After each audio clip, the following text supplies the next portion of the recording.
Hi, it's Nicole. I talk about books on my channel, and this is my November wrap-up. November is not my favorite month. It's cold and dark and not yet Christmas. In my part of the world, which is the north of England, the days get shorter rapidly. You soon find yourself going to work in the morning in the dark and coming home in the dark. It's wet and cold. We just had Storm Arwen. Our metro was shut for 2.5 days, which meant we had to cycle to church on Sunday on ice. My fingertips were so frozen and numb, I literally thought of war and peace and the march in the snow.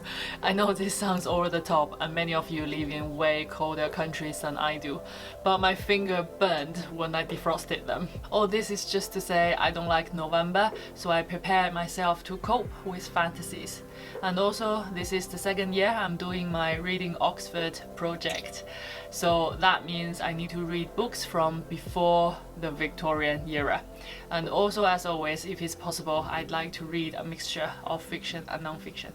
So those are the keywords I had in mind when I planned for my reading list for November. I have different keywords for December. We'll talk about that at the end of the video.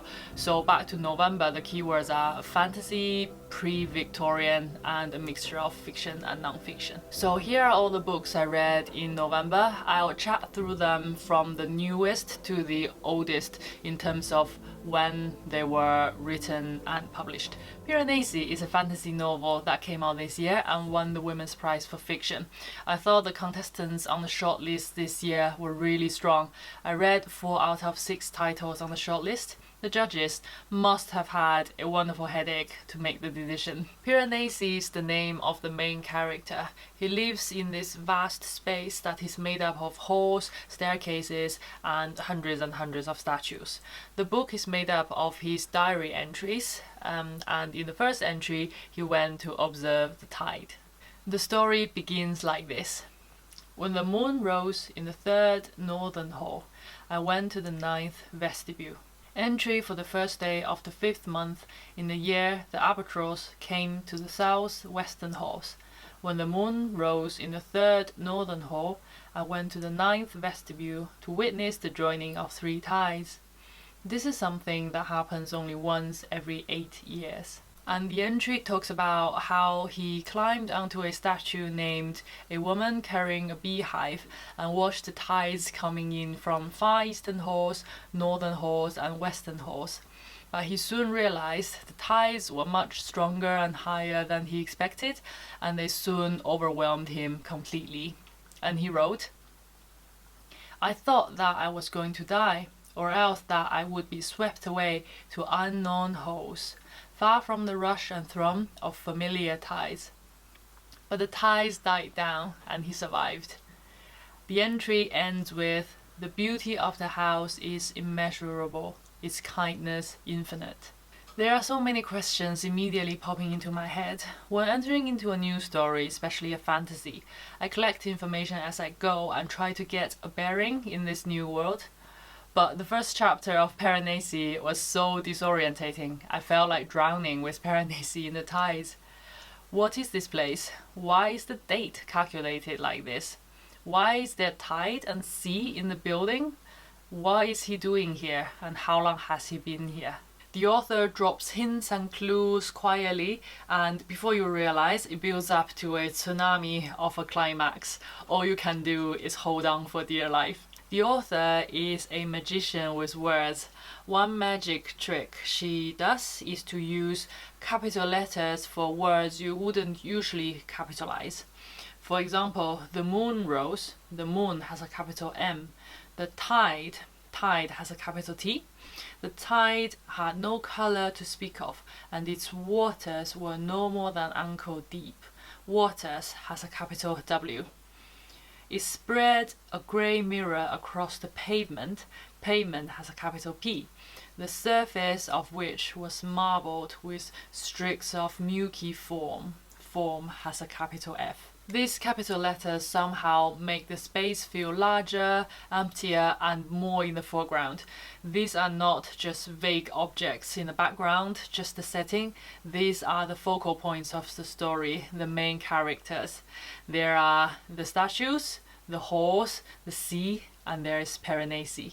Right from the first entry, you sense the loneliness of Piranesi, who doesn't seem to feel lonely and is quite at peace with himself.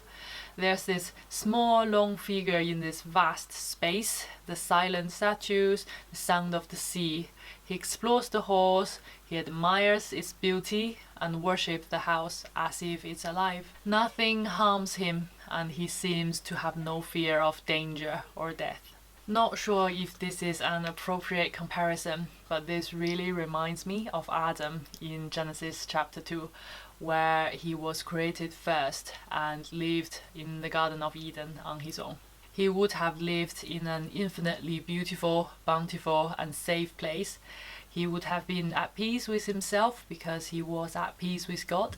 Did God see Adam walking under vast trees, humming to himself, or sitting on a rock, watching the river flow silently? Did these sights of Adam cause God to say, "It is not good that the man should be alone"? There's a lot more I can say about Piranesi. I didn't realize how much I liked it until I'm filming this. It's definitely a weird, otherworldly book, but certainly a masterpiece. Next, Miyazaki World. Miyazaki World is a biography of the Japanese animation filmmaker Hayao Miyazaki. I've been watching Miyazaki's animation since I was little, and in many ways his works are more part of my childhood, even more than Harry Potter. I thought it would be nice to be reminded of all the films I loved in this gloomy month, and it's currently raining outside. The book was published in 2018 and it took the author 8 years to complete. As the author puts it, the book is an examination of why and how Hayao Miyazaki came to be the unprecedented animator of the world he has created and of the worlds that created him. The first 2 chapters of the book look at his childhood and the effect of Second World War on his childhood and some of his earlier works, and each of his major works is given its own chapter. The author look at many themes in great detail and depth. If you are a Miyazaki fan, this would be an interesting read to you. Next, The Ocean at the End of the Lane. When I did the planning this month, I thought for a month of fantasy reading, this would be a good time for me to read my first Neil Gaiman. So among all his works, I randomly picked this one, which was published in 2013. It's about a 7-year-old boy who loves reading stories and has no friend. He describes himself like this: "I was not happy as a child, although from time to time I was content. I lived in books more than I lived anywhere else." One day, a monster was let loose in his world and things went from bad to worse. But he made a real friend for the first time, Letty Hamstock, who lived at the end of the lane and who called a duck pond the ocean. It was a really intense book. I felt desperate, scared and helpless, even more than the boy himself, because I thought him very brave. Same as Piranesi, this story made me feel really lonely, and it reminded me of the lonely feeling of childhood. At the beginning of the book, there's a quote from somebody I don't really know. He said, "I remember my own childhood vividly. I knew terrible things, but I knew I mustn't let adults know I knew. It would scare them." I guess the terrible things would be different for this person, or for Neil Gaiman, or for the boy in the book, or for myself. But I get the lonely feeling. I couldn't let the adult know, and keeping the knowledge to myself made me feel sad and isolated. Is there a happier book by Neil Gaiman I should try? Next, Howl's Moving Castle by Diana Wynne-Jones. It was published in 1986. This was the kind of story I had in mind when I tried to combat gloomy November with cozy stories, but I think this one ended up the only cozy one on the list. It's about a young woman called Sophie who got turned into an old woman by a witch and ended up living in a moving castle with Calcifer the fire demon, Michael the apprentice and Howl the wizard. As a fantasy, there are many magical scenes, but one is particularly electrifying when Michael tried to catch a falling star. I particularly love that scene. The main theme is Sophie's journey of self-discovery. She slowly discovered her magic power, her love and affection for Howl, and grew to be more sure and confident about herself. I was a bit disappointed there wasn't a showdown between the witch and Sophie at the end. I love the author's way of describing actions and her use of verbs. Last time I gush about verbs was when I read The Hobbit. I'll read you a few examples from the house moving castle. The first one was when Sophie just arrived and she did a lot of cleaning and both Michael and Howl hated it. It says, Michael, who by this time seemed to be accepting Sophie gloomily as a sort of natural disaster, gave a yell of dismay and pounded upstairs to rescue his most treasured possessions. And the second one was when Howl made up a spell for the king and Michael had to deliver it. He says, the spell must have been surprisingly light for its size. Michael could carry it on his own easily, with both arms wrapped around it. And the third one was when Sophie tried to run away from the castle. It says, Michael came bounding down the hillside after her, and the tall black castle came bobbling along behind him, shedding anxious puffs of smoke from all four turrets. It's really lovely, and you can probably tell Michael is my favorite character. I watched Miyazaki's animation first, and now it's interesting I can look at them side by side. I think the film is very faithful to the spirit of the book, and Diana Wynne-Jones said when she met up with Miyazaki, presumably to discuss the animation, she found Miyazaki understood her book in a way that no one else has ever done. The biggest difference is where the fourth door, the door with the black knob, leads to, and the war scenes in the film. Even before I read the book, I was pretty certain the war scenes and the flying machines were creations of Miyazaki. So I was very curious where the fourth door goes to in the book, and I was not disappointed. I find it weirdly funny, having family member living in that part of the world. Diana Wynne-Jones also commented on Miyazaki's obsession on flying machines. She said, Miyazaki and I were both children in World War II, and we seem to have gone opposite ways in our reactions to it. I tend to leave the actual war out. We all know how horrible wars are, whereas Miyazaki, who feels just the same, has his cake and eats it. Next, A Wizard of Earthsea by Ursula Le Guin. I had the same thought process choosing this one as I did Neil Gaiman. For a whole month of fantasy reading, this is a good time to start my first Ursula Le Guin. This is the first in the Earthsea cycle. It was published in 1968. I heard so much about it and it's so popular and I really want to love it, but I don't like it. It has this epic poem quality to it. The atmosphere of the whole book is very solemn and grave. The main character, Sparrowhawk, showed powerful gift in magic when he was little, and he was sent to a wizard school and was forced to go on a quest to overcome a dark force. I heard it compared to Harry Potter a lot. There are similarities, for example the connection between him and the dark force, but otherwise they are very different. I would always be happy to live in Hogwarts, but I do not wish to live in the world of the Earthsea alongside Sparrowhawk. He meets danger and hostility everywhere. He sails in stormy weather and across the hopeless vastness of the sea, and there's very little friendship until the last 10% of the book, and there's very little source of comfort or courage. Sparrowhawk carries on his quest by sheer willpower, and I don't even see a reason for it. There's no one in the world he loves or cares for, so why bother protecting it? For example, earlier on, he tames the dragon purely because it's his duty to do so. It's very bleak, grey, cold and lonely, and the final climax is very short and disappointing and left me thinking, oh, is that it? I'm very sorry. I'm very sad. Next, Alice Adventures in Wonderland and Through the Looking Glass. I have the physical copy of this book. All the previous ones I read on Kindle. This was written by Lewis Carroll, published in 1865 and 1872. Not sure if this can be categorized as fantasy, strictly speaking, but I did. And if you know the Alice stories by watching the recent film adaptations, you'll be very surprised about the books, especially the second film. There's very little in common. What comes through most from reading these two stories is that this reads like how a child sees and comprehends the world. This does not read like a adult writing stories for children, especially surprising given this is Victorian. It is more like how a child would write a story.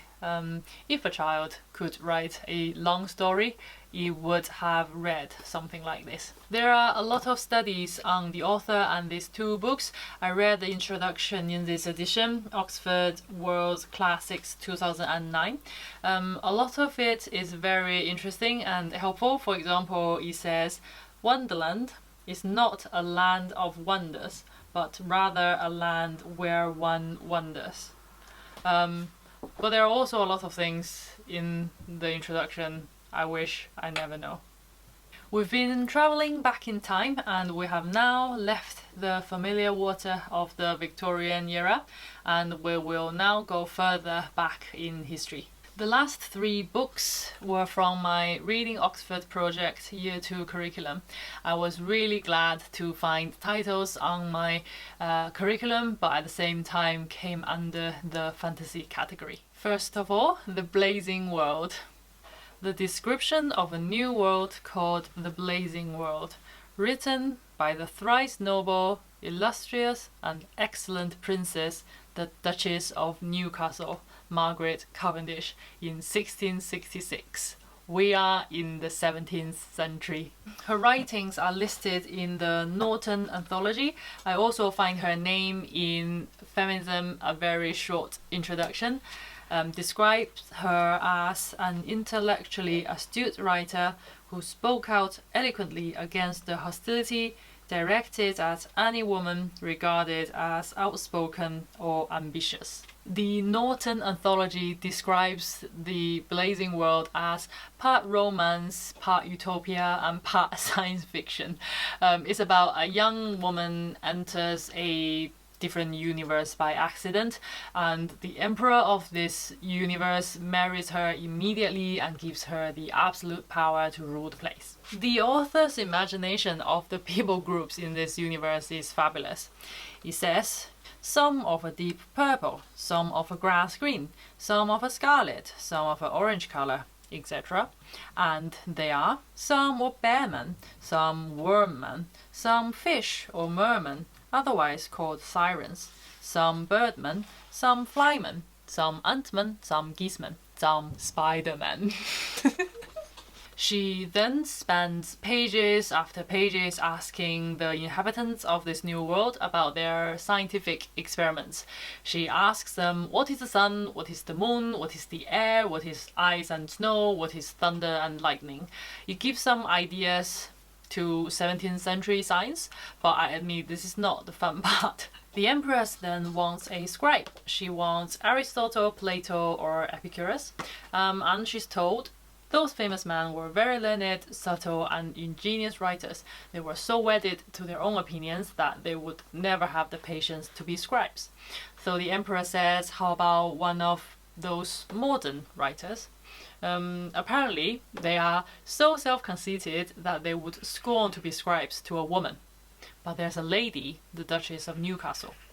So the Empress invites Margaret Cavendish, the author herself, to be her scribe. Etc, etc. It's great fun. But what I like best is in the preface. She writes, though I cannot be Henry V or Charles II, yet I endeavour to be Margaret I. And although I have neither power, time, nor occasion to conquer the world as Alexander and Caesar did, yet rather than not be mistress of one, since fortune and the fates would give me none. I have made a world of my own. Next, The Tempest. The Tempest was Shakespeare's last play. It was performed around 1611 and it was one of his comedies. I only know Shakespeare's plays are categorized as comedies, tragedies and history. I was delighted to find a fantasy among his works for this month. But as always, I have nothing to say. Last, Beowulf. Beowulf is the oldest of the great long poems written in English from the first half of the 8th century. I read the translation by Seamus Heaney.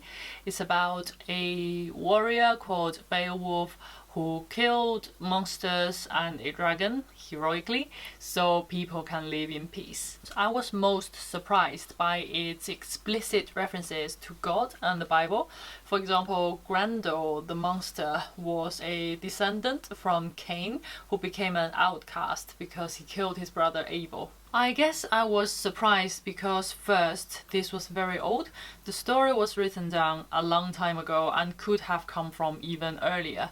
But the way God was talked about is very similar to how Christians describe God today. For example, the Almighty Judge, the Lord God, head of the heavens and high king of the world, blessed is he who come after death, can approach the Lord and find friendship in the Father's embrace. The second reason I was surprised was because this was all about monsters and dragons. I don't usually read about mythical creatures and God of the Bible in one paragraph, but I got used to it by the end. It just took some adjustment. That's all the books I read in November. In terms of planning for December, I'm going to keep it brief.